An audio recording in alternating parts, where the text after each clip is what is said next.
Sweet and sour. Kaya para mabango, yung akong ginagawa. Medyo papabango.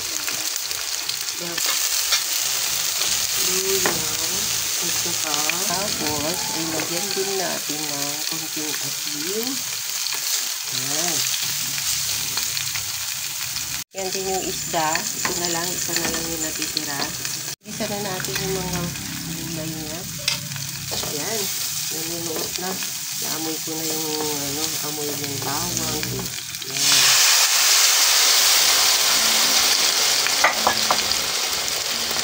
Yan, mamaya ko haluin. Hinaan na natin yung apoy. Okay na. Haluin natin.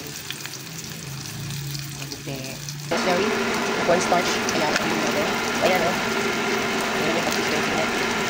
Ayan. Pwede na natin ilagay sa isda. Okay na natin yung sauce. Yan. Paso ako. O, ayan. Meron lang tayong ulam mamayang tanghali.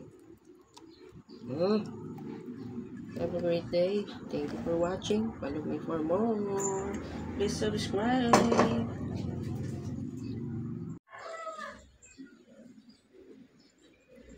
Sweet and sour na banak.